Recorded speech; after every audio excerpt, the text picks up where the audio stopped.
Amen.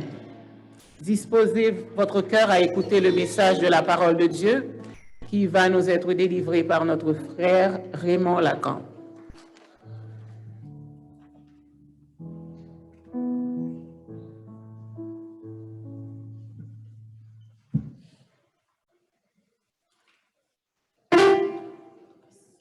Chers frères et sœurs, une fois de plus, que la grâce et la paix de Dieu soient avec vous. Une fois de plus, que la grâce et la paix de Dieu soient avec vous. Êtes-vous content d'être dans la présence du Seigneur? Nous sommes le premier dimanche de l'année et c'est une grâce que le Seigneur nous a faite de traverser l'année 2022. En fait, 2 ans. 2020, 2021, 2022, où il y avait une pandémie qui a emporté beaucoup de gens, des milliers de gens, mais Dieu nous a épargnés. Est-ce que c'est parce que nous sommes meilleurs que les autres? Non, parce que Dieu nous a fait grâce. Et nous devons toujours lui être reconnaissants. Puisque nous sommes une journée très, très particulière, comme je l'ai dit, j'ai demandé à Dieu quel souhait que je pourrais nous formuler en ce 1er janvier. Et le Saint-Esprit m'a conduit dans un texte que nous allons lire ensemble. Allez, s'il vous plaît, dans 3 Jean. 3 Jean. Il n'y a qu'un seul chapitre, le chapitre 1. 3 Jean, chapitre 1. 3 Jean, il y a 1 Jean, 2 Jean, 3 Jean, chapitre 1, je vais lire pour vous. Voici ce que nous lisons au verset 2. Bien-aimé, je souhaite que tu prospères à tous égards et sois en bonne santé comme prospère ton âme. Je répète. Je souhaite que tu prospères à tous égards et sois en bonne santé comme prospère l'état de ton âme. Je vais vous demander de faire quelque chose normalement que je ne demande pas ordinairement. J'aimerais que vous vous tourniez auprès de la personne assise à côté de vous et vous allez lui formuler ses vœux. Vous allez lui dire, bien-aimé, je souhaite que tu prospères à tous égards et sois en bonne santé comme prospère l'état de ton âme. Alors, dites ça à la personne qui est à côté de vous. Je souhaite que tu prospères à tous égards, sois en bonne santé comme prospère l'état de ton âme. Amen. Prions le Seigneur. Maître de Père Céleste, nous approchons de toi en ce moment afin de réclamer ton assistance. Depuis qu'on a commencé le culte, nous avons chanté en ton honneur, nous avons lu ta parole et nous voici maintenant au moment, nous ne dirons pas le plus important parce que les chants, les lectures sont des pièces importantes du culte, mais le moment où nous devons écouter un serviteur ou une servante parler en ton nom est certainement l'un des moments les plus importants. Nous sommes donc arrivés à ce moment et c'est à ton humble serviteur que revient cette lourde tâche. Voilà pourquoi, Seigneur, nous nous tournons vers toi, afin que ton Saint-Esprit puisse nous inspirer, nous accompagner, nous guider dans la proclamation de ta parole. Oui, parce que ce n'est pas ma parole qui va être véhiculée à ton peuple, c'est ta parole, la parole que tu as confiée à ton serviteur. Fais en sorte que ton peuple puisse être attentif à l'écoute de cette parole et qu'il puisse en bénéficier pour leur avancement spirituel. Nous te prions ainsi au nom de Jésus. Amen. Le titre du message, c'est « Soyez prospères à tous égards ». Soyez prospères à tous égards. Chers frères et sœurs, après avoir lu ce verset, deux questions me sont venues à l'esprit. Première question, qui a prononcé ce vœu et à qui est-il adressé? Et la deuxième question, puisque le titre est « Soyez et prospères », je me suis demandé comment devons-nous faire pour que nous soyons prospères. Alors, première question, qui a prononcé ce vœu et à qui est-il adressé? Chers frères et sœurs, la troisième épître de Jean est l'un des 5 livres de la Bible qui ne contient qu'un chapitre. Et ça aurait pu être une question aussi, mais je n'ai pas osé poser 2 questions. Les 4 autres livres qui ont seulement un chapitre de la Bible, c'est Abdias, Philémon, Jude et 2 Jean. Cette épître, la troisième de Jean, est une courte lettre de l'apôtre Jean adressée à un chrétien du nom de Gaius. Au verset 1, Jean exprime son attachement à celui qu'il appelle le bien-aimé. Parlant de Gaius, il dit « le bien-aimé que j'aime dans la vérité ». En présentant son bien-aimé, Jean insiste sur l'importance de la vérité. D'ailleurs, c'est un conseil que je vous donne. J'aimerais que vous lisiez tout le chapitre 1 de 3 Jean à la maison. Et vous verrez qu'il y a une douzaine de fois, une demi-douzaine plutôt, 6 fois, une demi-douzaine de fois où le mot vérité est cité dans ce chapitre. Le premier élément que j'aimerais souligner est l'importance pour nous, nous qui sommes des enfants de Dieu, nous qui sommes des croyants, c'est l'importance pour nous de vivre dans la vérité. Vous savez, nous vivons une époque où la vérité est banalisée, piétinée par ceux-là même qui devraient la défendre, ceux-là même qui devraient la promouvoir. Qu'il s'agisse d'hommes politiques ou même de dirigeants religieux, la vérité est tordue, elle est contournée au gré des intérêts particuliers.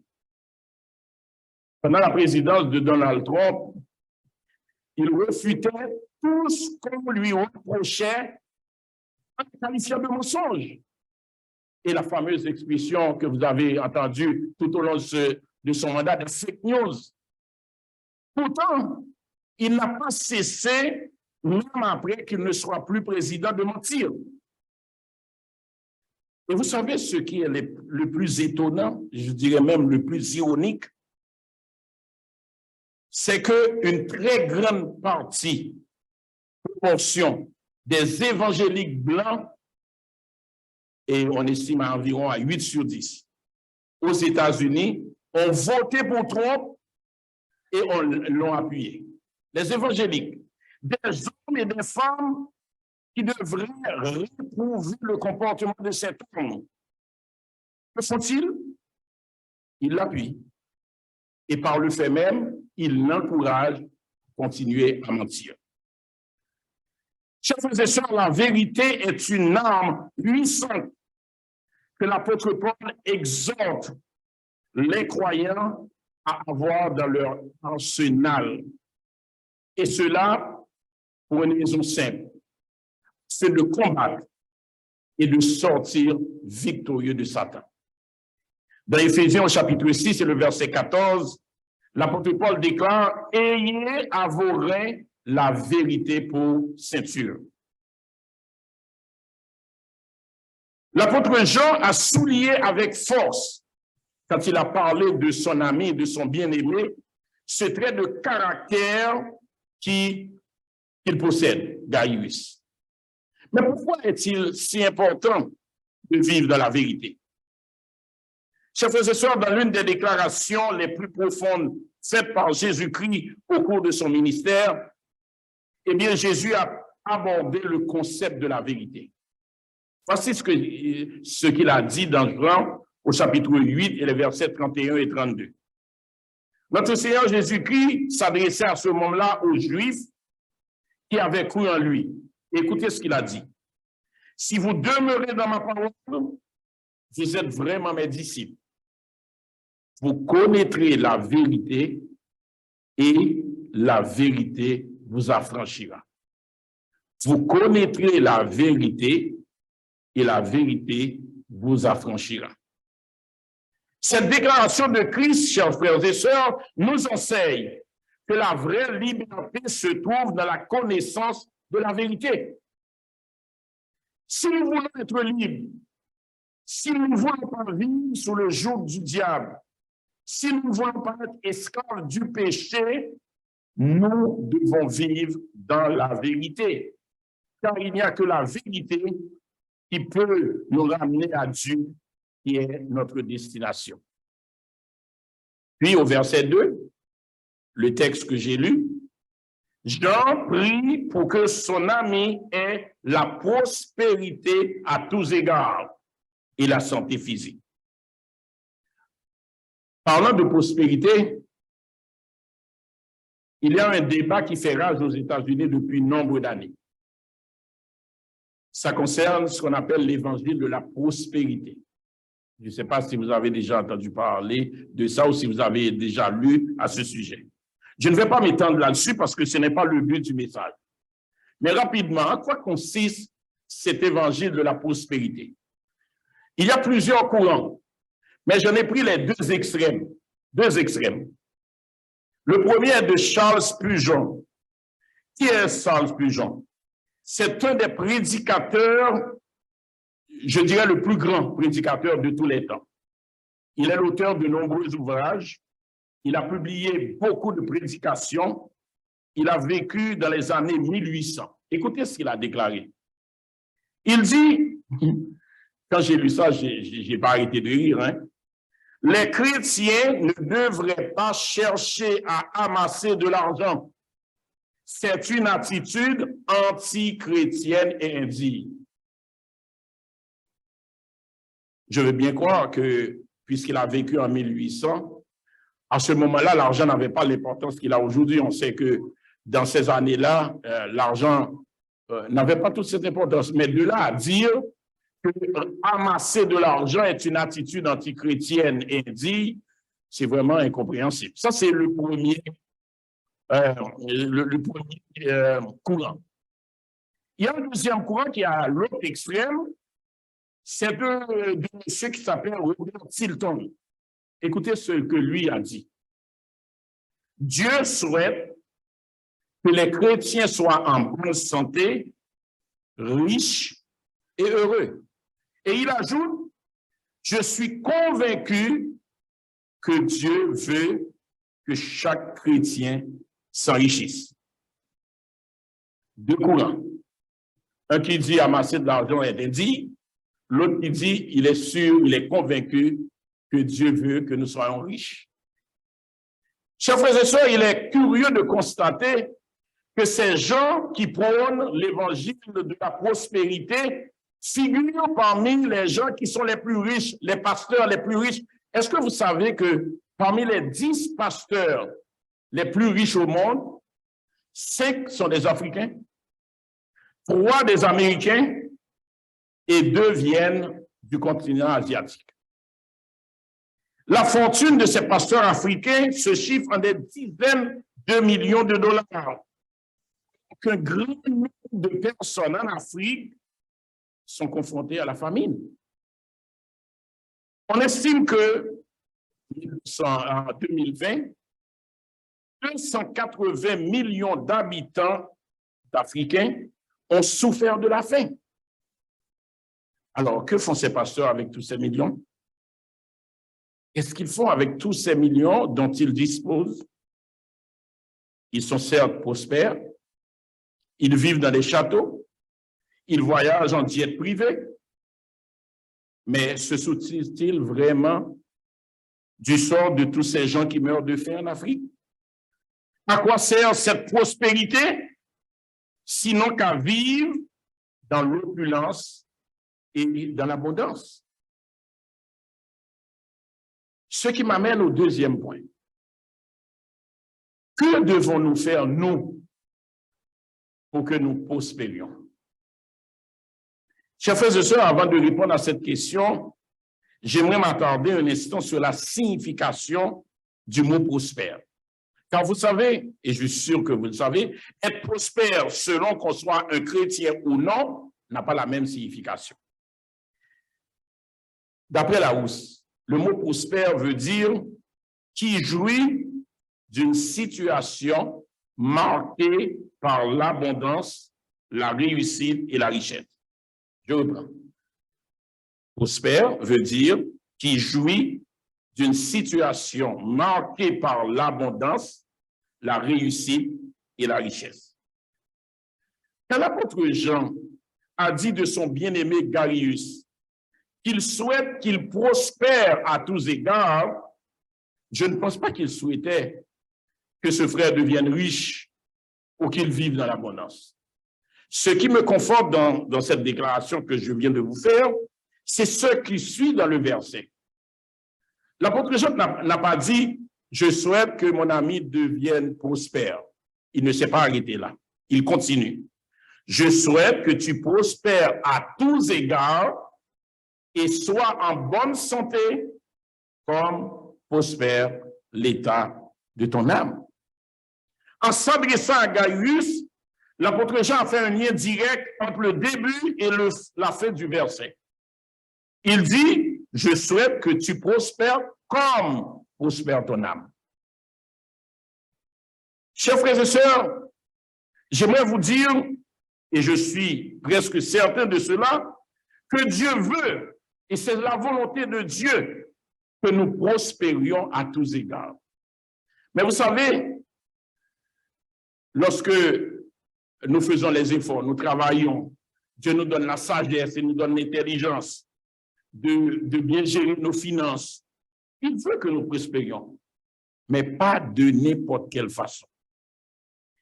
L'apôtre Jean est dans la même logique que Dieu. Il souhaite que son ami prospère, mais pas de n'importe quelle façon.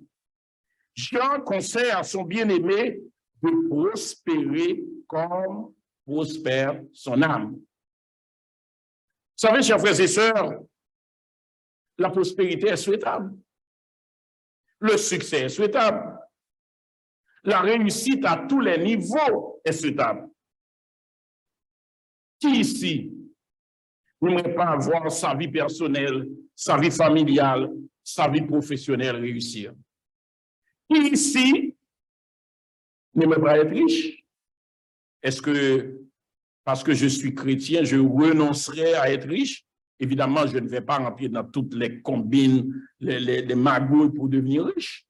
Mais si Dieu me fait la grâce d'être riche, pourquoi pas? Vous savez, le fait d'être riche, la richesse dans les mains d'un homme sage, c'est un grand bienfait pour lui-même et pour Dieu. Mais vous savez, à côté de la richesse, tout le monde aimerait être riche. Mais il y a un autre aspect qui est tout aussi, et je dirais même, plus important que le fait d'avoir de la richesse. Il s'agit de la santé physique. Sois en bonne santé. Jean l'a ajouté. Je souhaite que tu prospères, sois en bonne santé. Donc, à côté de la richesse vers laquelle nous courons, nous voulons tous avoir un petit peu de sous de côté pour que dans nos vieux jours, on puisse vivre mieux, sans être peut-être riche. Mais à côté de ça, nous souhaitons que nous ayons une bonne santé, et c'est souhaitable. Et cela pour de nombreuses raisons. La santé du corps est l'un des meilleurs cadeaux de Dieu à l'homme. Il est vrai que nous ayons besoin d'une prospérité financière pour être capable de répondre à nos responsabilités. Cependant, une bonne santé physique, une bonne santé spirituelle est ce qu'il y a de plus précieux pour nous. D'ailleurs, écoutez ce que Jésus a dit à ses disciples. Dans Matthieu chapitre 8 et le verset 36 et 37, il a dit, que sert-il à un homme de gagner tout le monde s'il perd son âme? On pourrait paraphraser en disant, que sert-il à un homme d'être riche, de vivre dans l'abondance, de vivre dans l'opulence, si tu perds ton âme. Et il a ajouté au verset 37, que donnerait un homme en échange de son âme? Oui, chers frères et sœurs, ce début d'année 2023, mon souhait pour vous, pour nous, est que nous prospérions à tous égards. Nous souhaitons tous prospérer à tous égards. Nous souhaitons tous être en bonne santé physique, mais pas comme nous le voulons. Non. Comme Dieu le veut. Comme prospère ton âme. Alors la grande question est, comment faire prospérer mon âme? Vous voyez qu'il y a un lien. Dieu veut que nous prospérions, pas de n'importe quelle façon, comme prospère notre âme. Alors, la question qu'on va débattre, c'est comment faire prospérer notre âme. Il y a plusieurs moyens qui peuvent nous permettre, chers frères et sœurs, de faire prospérer notre âme. Je vais vous en donner 4. Le premier moyen, c'est en étudiant la parole de Dieu. Peut-être que vous avez plusieurs fois entendu des prédicateurs vous conseiller d'étudier la parole de Dieu. Et là, vous dites encore une fois, il faut étudier la parole de Dieu. Et vous allez comprendre pourquoi. Étudier la parole de Dieu nous donne accès aux clés de la sagesse pour réussir dans la vie. Étudier la parole de Dieu nous donne accès à l'état d'esprit du Créateur qui nous aide à ne pas suivre le mauvais chemin, à ne pas se mêler des combines. Quand vous lisez la parole de Dieu, vous recevez toutes les instructions pour vivre comme un vrai enfant de Dieu et non pas aller vous mêler de toutes les combines pour avoir de l'argent facile. Étudier la Bible nous montre comment prospérer dans tous les domaines, y compris dans notre santé physique. Après la mort de Moïse, l'Éternel a choisi Josué pour le remplacer. Écoutez ce que, et je suis certain que vous connaissez très bien ce verset, écoutez ce que l'Éternel a dit à Josué. Dans Josué chapitre 1, le verset 8. Que ce livre de la loi, donc la Bible, que ce livre de la loi ne s'éloigne point de ta bouche. Médite-le jour et nuit pour agir fidèlement selon tout ce qui est écrit. Et le verset ne s'arrête pas là. Le meilleur s'en vient. Car c'est alors que tu auras du succès dans tes entreprises, c'est alors que tu réussiras. Si vous voulez réussir, si vous voulez avoir du succès dans votre entreprise, ce n'est pas d'engager le meilleur stratège qui va vous élaborer un plan de stratégie, c'est de faire comme l'Éternel a suggéré à Josué, que ce livre de la loi ne s'éloigne pas de ta bouche, car c'est alors seulement que tu auras du succès dans tes entreprises, c'est alors que tu réussiras. Voici la clé. Chers frères et sœurs, si nous voulons prospérer, si nous voulons avoir du succès dans notre vie personnelle, si nous voulons réussir dans notre vie familiale, notre vie professionnelle, la parole de Dieu nous donne la clé. Il n'y a pas 4 clés, ni 3, une clé. Que ce livre de la loi, la Bible, ne s'éloigne point de ta bouche. Médite-le jour et nuit pour agir fidèlement selon ce qui est écrit. Premier moyen. Le deuxième moyen, c'est en priant sans cesse. Dans 1 Thessaloniciens, au chapitre 5, le verset 17, l'apôtre Paul nous exhorte en ces termes. Priez sans cesse.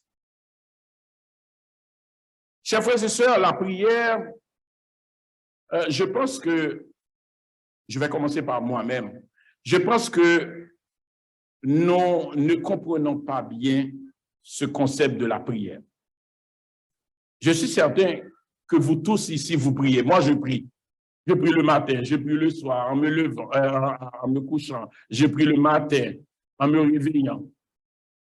Mais vous savez, je me suis demandé en préparant ce message, est-ce que nous prions pour prier? Ou est-ce que nous prions parce que nous voulons passer du temps de qualité avec Dieu? Posez-vous la question. Est-ce que vous priez? Bon, vous savez, moi, je me lève le matin, je suis content, je vois que je suis en bonne forme, je prie. Je dis merci à Dieu. Le soir, je vais me coucher, je prie. Mais quand on prie, est-ce que nous prenons le temps d'écouter Dieu? Parce que, vous savez, la prière, c'est quoi? C'est une communication entre Dieu et vous. Vous parlez à Dieu, il vous écoute. Et Dieu vous parle. Évidemment, pas de façon audible. Mais je pense que même dans nos moments de prière, j'essaie le plus souvent de le faire, mais je dois vous avouer que je n'y arrive pas souvent, tout le temps, c'est de prendre un petit temps, d'écouter Dieu nous parler. C'est une communication entre les deux. Donc, si nous voulons que notre âme prospère, nous devons passer du temps de qualité avec Dieu. Car en passant du temps de qualité avec Dieu, sa nature dépend en nous et nous faisons ainsi prospérer notre âme. Ce n'est pas pour rien que l'apôtre Paul nous exhorte à prier sans cesse. Et je pense, puisqu'on est au début de cette année, et je me rappelle de la méditation de notre frère Junior qui nous avait conseillé de faire un bilan et par la suite de prendre des résolutions. Je pense qu'une des résolutions que je vous conseillerais, d'abord que je me conseille à moi de prendre, serait de passer plus de temps de qualité avec Dieu dans la prière. Ne pas prier parce qu'on est pressé. On dirait qu'on est pressé, on dit un petit coup de prière, on s'en va. On va sortir, on fait un petit coup de prière, on s'en va. Mon Dieu, on n'a pas le temps. C'est comme, imaginez-vous, je vais prendre une illustration. C'est comme si vous avez un enfant, il vient, bonjour maman, papa, il s'en va. Il ne prend même pas le temps de te demander comment tu es, de prendre le temps de te parler. Il vient te dire bonjour et je m'en vais. Et pressé. Est-ce que nous sommes pressés quand nous voulons parler à Dieu? Nous prenons un petit temps, vite, vite, vite, oh Dieu, écoutez, il faut que je sorte là. Une des résolutions que nous devrions prendre en ce début d'année, c'est de passer du temps de qualité avec Dieu. Cela veut dire ne pas être pressé quand on va prier. Si tu penses que tu n'as pas le temps de prier, prie pas. Mais si tu pries juste au Seigneur, même quand tu sortis là, voyez Jésus moi, et puis on court. Mais là, écoutez, mon Dieu n'est pas là juste pour te dépanner là. Mais peut-être que si tu n'as pas le temps de prier, tu sors, tu sais que Dieu va veiller sur toi. Mais quand tu arrives chez toi, tu dis, bon, là, je vais mettre les 15 minutes là pour prier. Je vais passer un temps avec Dieu. Tu commences par chanter. Merveilleux, merveilleux. Tu chantes des petits chants. Après ça, tu pries Dieu. Et puis, tu restes là, tu l'écoutes. Je pense que nous devrions prendre cette résolution ensemble. Le troisième moyen pour faire prospérer notre âme, c'est en cherchant d'abord le royaume de Dieu.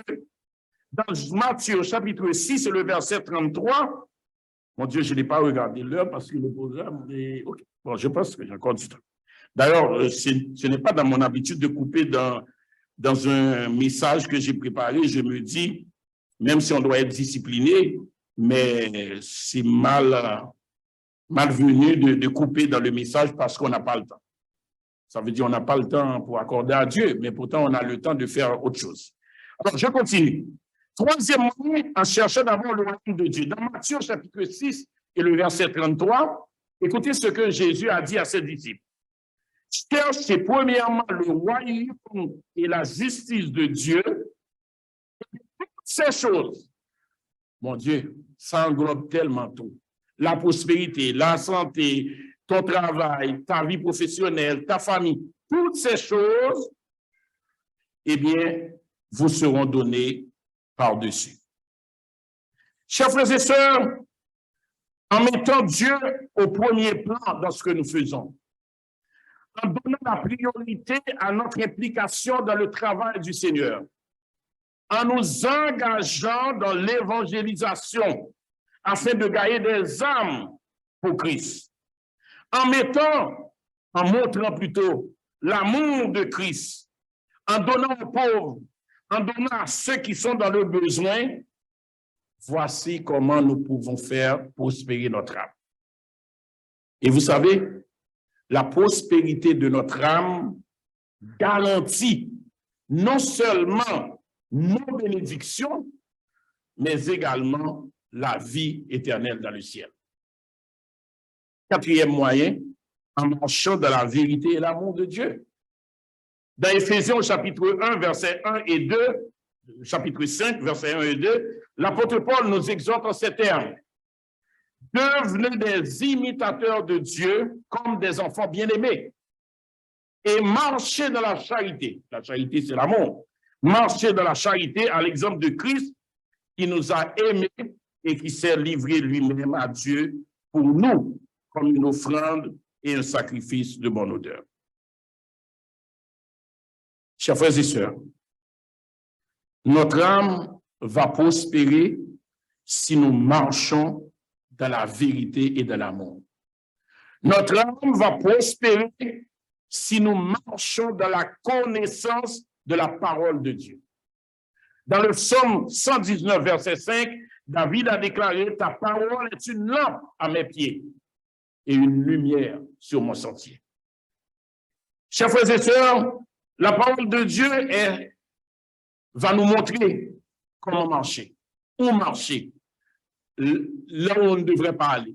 Quand vous lisez la parole de Dieu, vous allez découvrir qu'il y a des endroits où il ne faut pas aller, qu'il y a des chemins qu'il ne faut pas prendre. La parole de Dieu va nous donner une vue claire et nette du chemin que nous devons emprunter. La parole de Dieu va nous permettre de vivre dans la vérité, de marcher dans l'amour de Dieu. Et alors que nous marchons dans la vérité, alors que nous marchons dans l'amour, eh bien, notre âme va prospérer. En terminant, j'aimerais ajouter ceci. Chers frères et sœurs, la volonté de Dieu, comme je l'ai dit au début du message, est que nous prospérions à tous égards. Je le crois et j'espère que vous le croyez aussi. Dieu veut que nous prospérions. Nous sommes des enfants de Dieu. Écoutez, moi j'ai 4 enfants. Vous pensez que j'aimerais les voir à ne rien faire, qui n'ont pas réussi leur vie? Et ça me ferait plaisir de voir que mes enfants ne font rien de bon, non. En tout cas, je sais que j'ai tout mis dans l'avenir parce que je pense qu'en tant que parent, le meilleur héritage qu'on puisse laisser à nos enfants, ce n'est pas ni de l'argent, ni un compte de banque, ni une maison qu'on avait achetée, qu'on a fini de payer, on leur laisse. Ils peuvent là dilapider toutes ces fortunes-là. Le meilleur héritage, c'est ce qu'ils vont avoir là, qu'ils pourront utiliser. Et je pense que tous les parents le savent et ils font des efforts pour y arriver. Donc, oui, nous sommes les enfants de Dieu. Vous pensez que Dieu aimerait nous voir un petit peu comme ça, nous ne faisons rien de bon. Non, Dieu veut que nous prospérions, mais pas de n'importe quelle façon. Et, vous savez, j'ai envie de vous dire, et ça, je m'adresse à chacun de vous personnellement, quelle que soit la situation que tu vis actuellement, quelles que soient les difficultés et les problèmes que tu confrontes en ce moment, je veux te dire que Dieu t'a déjà fait prospérer d'une façon ou d'une autre. Je reprends. Quelle que soit la situation que tu vis actuellement, quels que soient les problèmes, les difficultés que tu confrontes actuellement, sache que Dieu t'a fait déjà prospérer d'une façon ou d'une autre. Un petit conseil. Et je vais le dire en créole. Gardez autour de vous-même. Gardez son possédé. Et comme dit son possédé, on ne va pas parler seulement de biens matériels. La santé qu'on gagne, le fait qu'on a payé ça, le fait qu'on va vivre avec une paix quand même, le fait qu'on est capable de sortir la carrière l'ovlé, ou qu'à rentrer l'ovlé, ou qu'à manger l'ovlé, ou qu'à choisir soit manger. Comptez tout pour faire, toute grâce, toute bénédiction que bon Dieu verse sur vous. Et puis, vous ne pouvez pas dire que bon Dieu faut prospérer déjà. Bon Dieu faut prospérer déjà. Bon Dieu faut prospérer déjà. Mais il voulait encore que vous allez plus loin, qu'on prospère, mais pas de n'importe quelle façon. Et comme dit la chanson 126 que nous allons interpréter à la fin du service, si tu comptes tous ces bienfaits, toutes ces bénédictions que bon Dieu borde déjà, eh bien, on va voir combien le nombre en est grand. Chers frères et sœurs, si nous recherchons la prospérité pour cette nouvelle année, et c'est ce que je nous souhaite, nous devons commencer. Et écoutez bien cette dernière partie du message. Si nous voulons la prospérité en cette nouvelle année, nous devons commencer par être fidèles à ce que nous avons déjà. Nous devons commencer par apprécier ce que nous avons déjà. Nous devons commencer par être reconnaissants à Dieu pour ce qu'il nous a déjà donné. Et en agissant ainsi, nous arriverons à prospérer dans la voie de Dieu et à faire prospérer notre âme. Car n'oubliez jamais que tout ce que nous avons appartient à Dieu. Notre argent, nos biens, nos talents, nos ressources, Dieu nous les a donnés pour les administrer pour le royaume de Dieu. Nous ne sommes que des administrateurs de ce que Dieu nous a déjà donné. Et un jour viendra où Dieu nous demandera compte sur la façon, la manière dont nous avons administré les biens qu'il nous a donnés. Et alors, à ceux qui ont été fidèles dans la gestion des biens reçus de Dieu, eh bien, le Seigneur dira ce que, d'après ce que nous lisons dans Matthieu chapitre 25, verset 23, c'est bien, bon et fidèle serviteur. Tu as été fidèle en peu de choses, je te confierai beaucoup, rentre dans la joie de ton maître. Que Dieu nous fasse la grâce, chers frères et sœurs, de lui être reconnaissant en toutes circonstances et qu'il nous donne la capacité de faire prospérer notre âme, et cela pour la plus grande gloire de son nom. Que le Seigneur vous bénisse abondamment.